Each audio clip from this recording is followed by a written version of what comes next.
Hello, hello, hello, everyone. I am so excited to be with you today to bring to you another College Coaching Network Social Spotlight Live.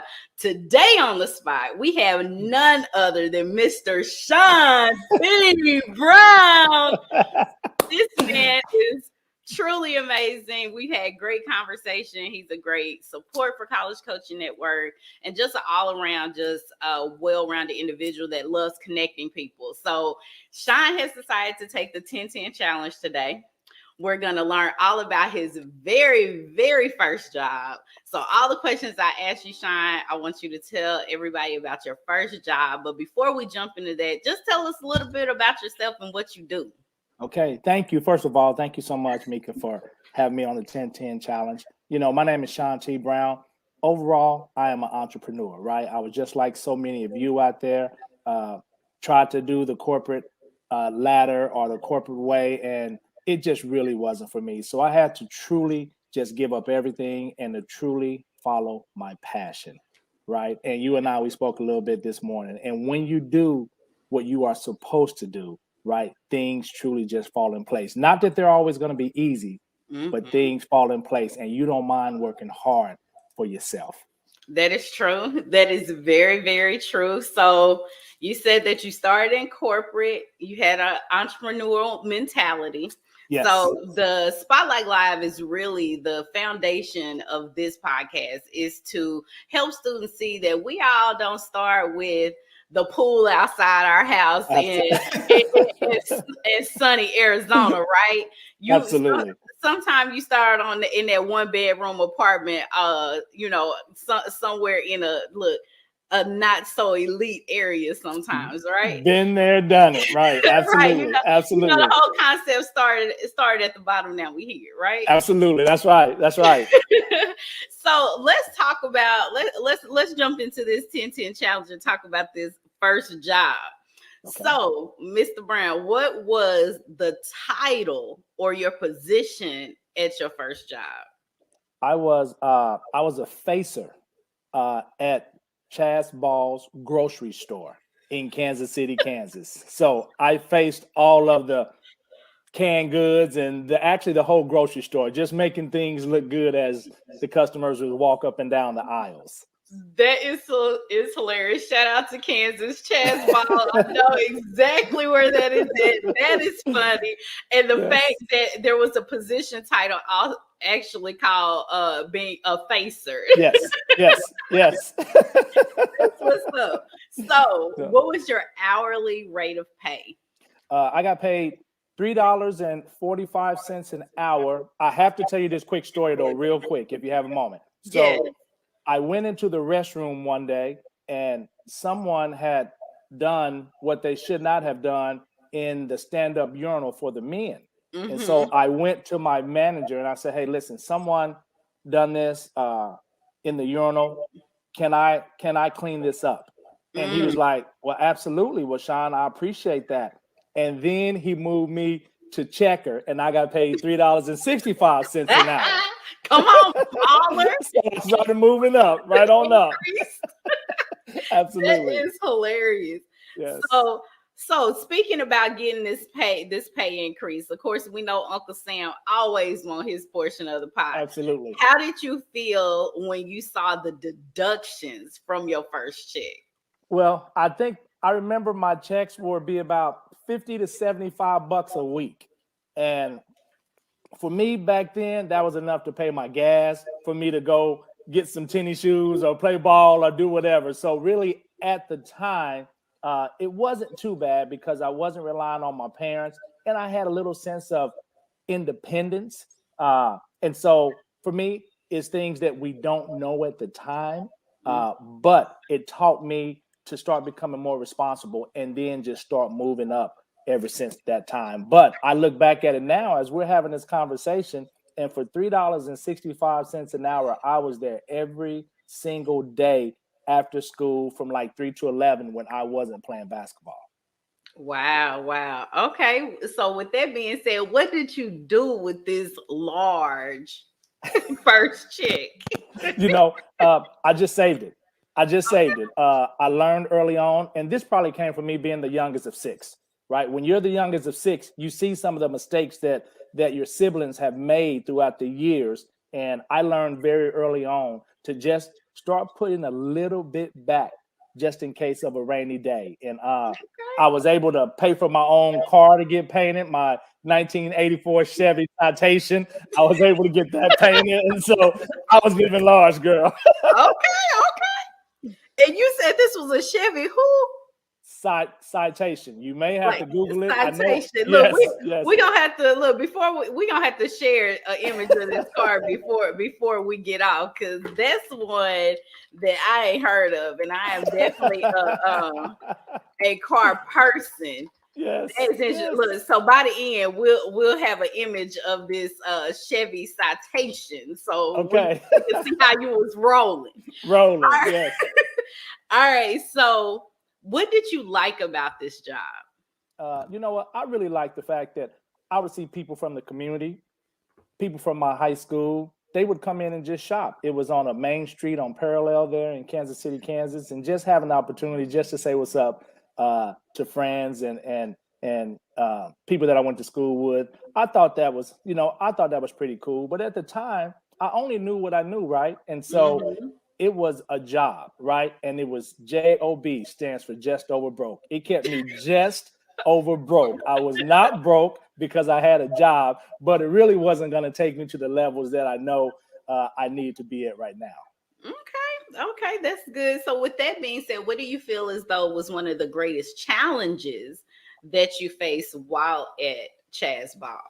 I would say probably my biggest challenge at the time was when I became a person that checked everyone out. It wasn't the times now where you can just scan the thing and it counted everything. So I really learned and understood the 10 key at the time. So I had to use the one hand and actually enter in every single price. And so when I had a large order, it was something that we had to do very quickly, but we also learned how to give proper change back because people paid with cash and things now that the kids, my children, they wouldn't have a clue what it is that I'm talking about. But once I learned that and understood that, even today, I am still able to use the 10 key even on my computer or, on an old 10 key or something like that. So at the beginning, that was my biggest challenge. But once I got it down pat, I was like, listen, I can do something that a lot of other people aren't capable of doing right now. That is hilarious that you even mentioned 10 key, because I'm sure Yes. most of our audience out there, Yes. Probably have no clue what 10 key No is. clue, right? Well, look, knowing 10 key, there was actually jobs that you can get Yes. that paid very well because you were proficient with 10 key. So I think that, Absolutely. look, that's interesting. So hey, guys, use Professor Google That's and right. Google search the benefits of knowing 10 key. Absolutely. Absolutely. So you was balling with making your 50 a week. So with Yes. that, did you take your lunch or did you buy your lunch? You know what? So I remember this so clearly. And let me tell you, I'm a type 2 diabetic today. And so I've made some changes in my lifestyle. But I remember I used to take a lunch. I used to get a peach soda and a chocolate pie. I got that every day when I had lunch, not knowing any better. But today I'm not able to do that exact same thing at almost 50 years of age. But back then, and I got everything 50% off. So that may have cost me 50 to 75 cents to have that peach soda and that chocolate pie that I had for lunch. That's a great perk. All right, It Chance Ball. was. They It were was. hooking their employees up because you don't get 50% off nowhere no more. Nowhere, right? That was a good perk. That's an Yes. excellent perk. Yes. So next question. What was your most embarrassing or funniest moment at Chaz Ball or any other place of employment you could think of? I would say I don't know if it was funny or embarrassing, but one day I had a large checkout, right? I was doing my 10 key, I was moving things through, and then a fight broke out. It started outside. They came running inside. It was another man. Then another man pulled out a knife, right? And everyone's like, what are we supposed to do? One's throwing toilet paper at the guy and everything. And I just continued with my 10 key. Listen, I had to get through this client, right? Because I had a whole line of people and people over there fighting and carrying on, and I'm just getting this person You through. ignored the Yep, situation. yep, and getting this person through. I didn't see any guns or anything, so I knew we were going to be safe. And the manager came out and and really de-escalated the entire situation. But my job was at hand, was really just to get that client through so I can get to the next person in line. That is hilarious. Like that's like ultimate. That look, those memes that be like unbothered. Absolutely. Basically, I was totally unbothered. I had to get through. Yes. That is hilarious. So, what song would you use to describe your time at Chaz Ball? Of course, I'm a New Edition fan. Anybody that know me, I grew up on New Edition, so I would say, "Can You Stand the Rain?" Right? It's listen. And the reason I say that is because for people that are listening to this outside of the Midwest, in Kansas, in the winter times, listen, it was very difficult to go out there and bring in those carts, right? Because the parking lot is shoveled as good as it can be, but it was difficult to go out there when a client took the cart out there and left it out.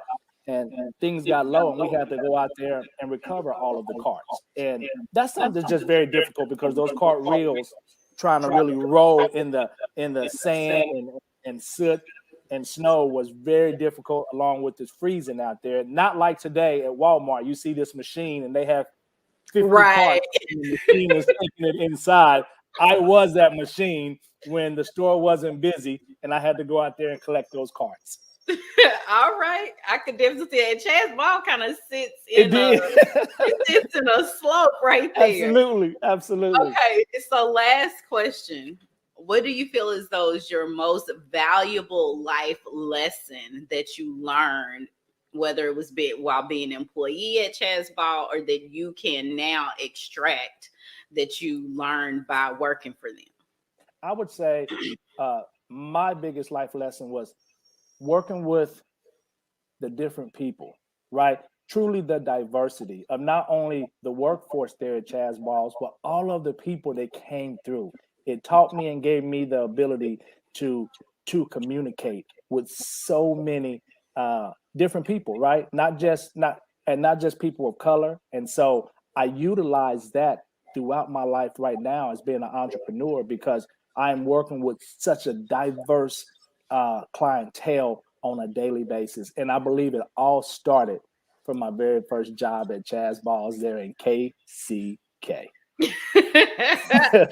All right, a shout out to Kansas. Look, of course, when I lived in the area, I lived in Missouri, so we had another name for the Kansas side, but I ain't gonna make it known, right? Yes, okay. Well, it has to be the good looking people there on the Kansas side. So I know it had to be something like that. That wasn't it, but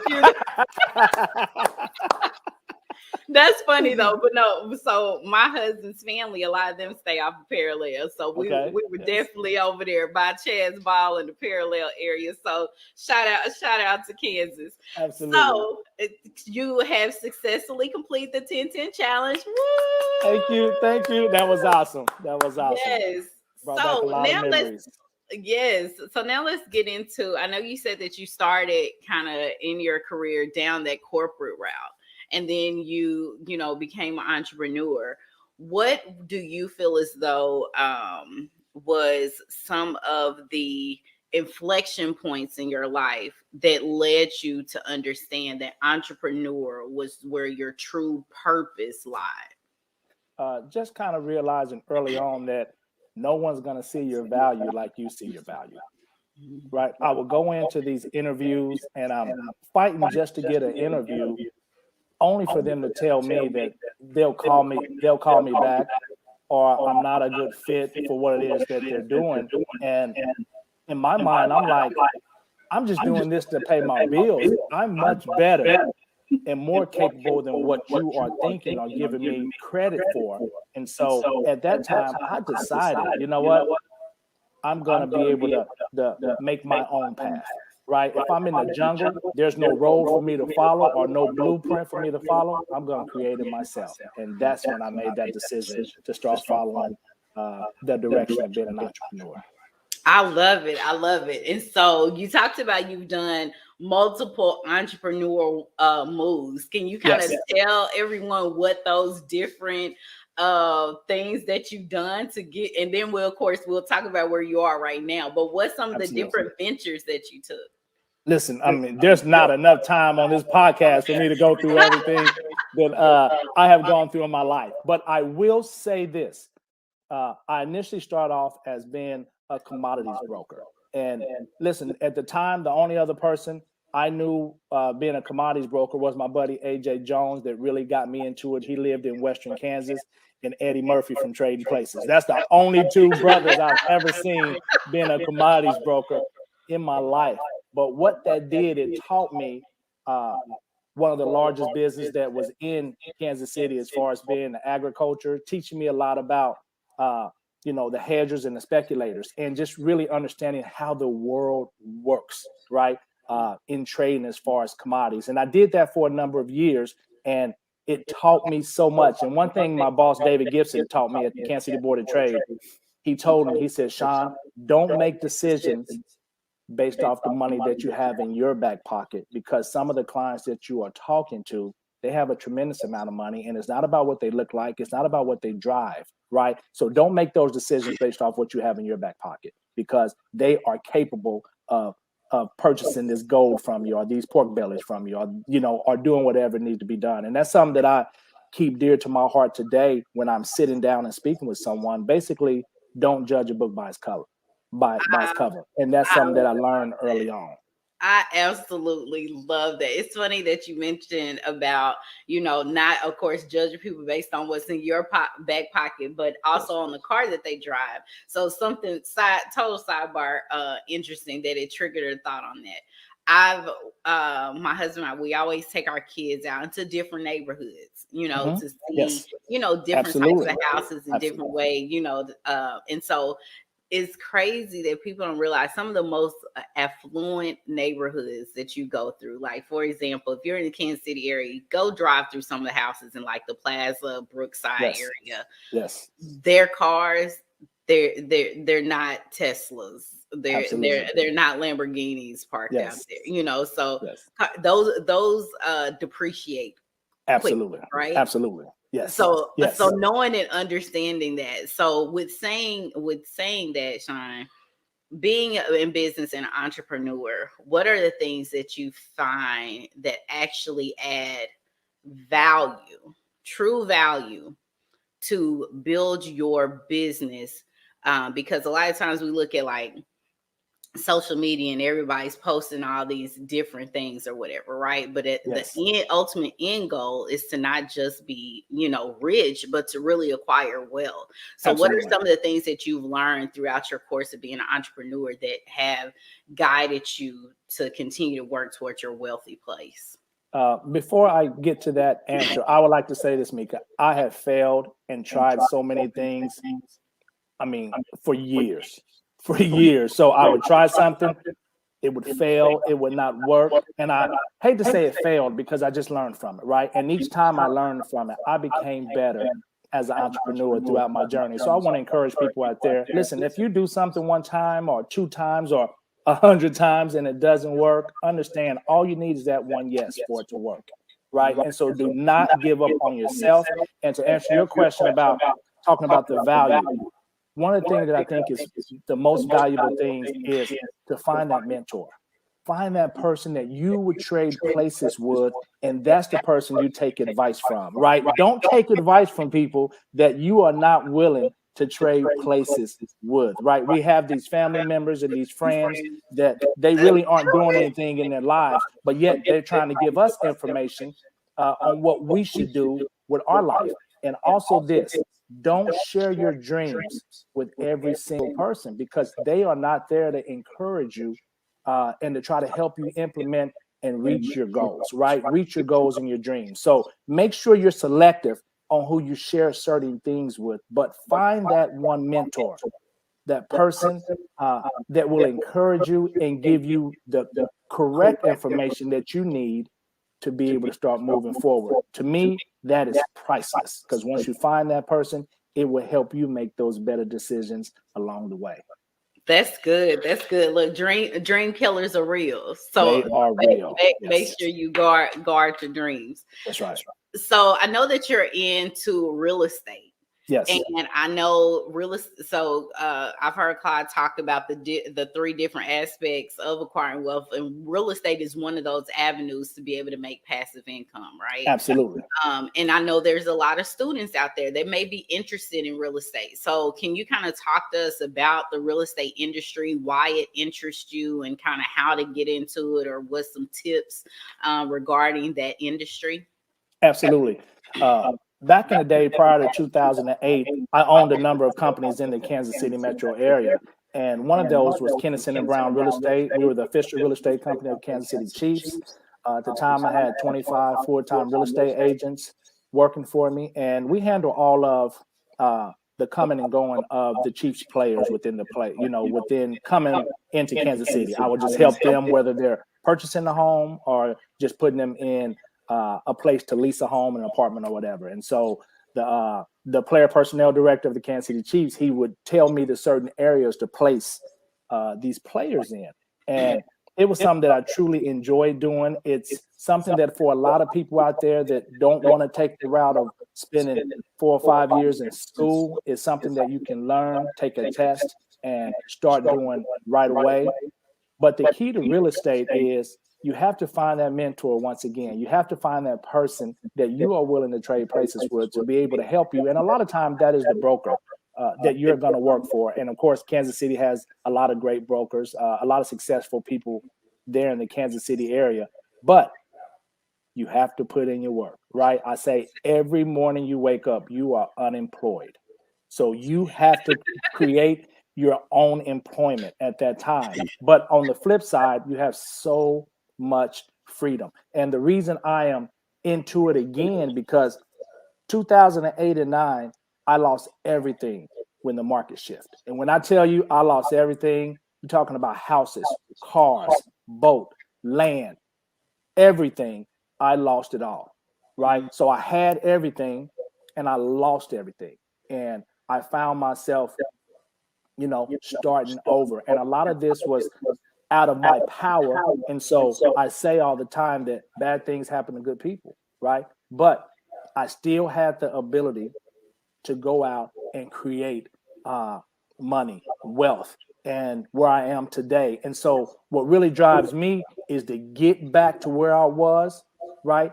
And 10x it and go become so much larger than what I ever was before. And I believe that God puts you through certain situations, things in your life, right? So you are able to share your story, but come back even better than what you ever were before. That's good. That's good. So I'm glad that you touched on it, and you touched on it a bit before, because again, in a instant society, we see everybody on social media and we think, oh, this luxury life just happens, right? Yeah. And so it's one thing to not have something and just, man, I wish I had that. But you went through a situation where you reached, that pinnacle. I'm sure a lot of real estate agents and brokers out there is like, man, I would love to work with the Kansas City Chiefs. Yeah. And you had that, and then market shift again out of your control, and it was taken away. Yes. What was the inner workings of your mind that allowed you to bounce back from that just like hard place in your life? Yeah, I would say the first thing is that we are human. Listen, I was upset. I was upset at myself. I was upset at God. I was like, listen, these people out here doing this stuff wrong. And God, I'm doing it right, right? I'm going to church. I'm tithing. I'm doing all of this stuff. At the time, I was helping support a family over in Africa. And the whole goal was when he became 18, I was going to bring him to the States and have him work for us. So we had all these grand plans, but I realized this. Once I got beyond my pity party, right? And I'll tell my wife, sometimes you have to give me a day or two just to get it all out of my system. Mm-hmm. And then recalibrate and say, you know what, Shawn, listen, you have the ability to go out and create this again. But the most important thing that I had to look around and realize that I had was my family, right? I had my wife, I had my kids, they were my support system. We were there as a family, and that was so important to me. And then once I knew that we were okay, then I could start one brick at a time, start all over and start building this wall again. And listen, it's 2022 and this happened in 2008 and 9. And so I've been climbing up the hill ever since, and I'm not done yet. All right. That's good stuff. So last thought, last question. What would you tell young Shawn? That Shawn that was at Chaz Ball, that was, out off of parallel. Yes. What would Shawn T. Brown tell young Shawn? I would tell him to continue to smile, continue to translate your basketball work ethic to your life as you have. Continue to believe in people, even though there's going to be so many people and so many people close to you that are going to let you down, that are going to go against you. They're not there for you. But at the end of the day, when you finish this race, as long as you do everything that was within your power and you treated people with respect and dignity, right? You're going to finish this race the way it's supposed to be. And keep God first in every single thing that you do, and you'll be okay. That is good stuff. So thank you so much, Shawn, for taking the 10-10 challenge and being a guest on Social Spotlight Live. Again, students, Shawn is a great friend of College Coaching Network. I'm sure we'll have him out to be able to talk shop and real estate and be one of the virtual mentors to help you guys if that is the field of interest. So thank you so much again, Shawn, for taking the challenge, for being on the podcast. And students, thank you for tuning in. Enjoy your day. I appreciate you. Thank you.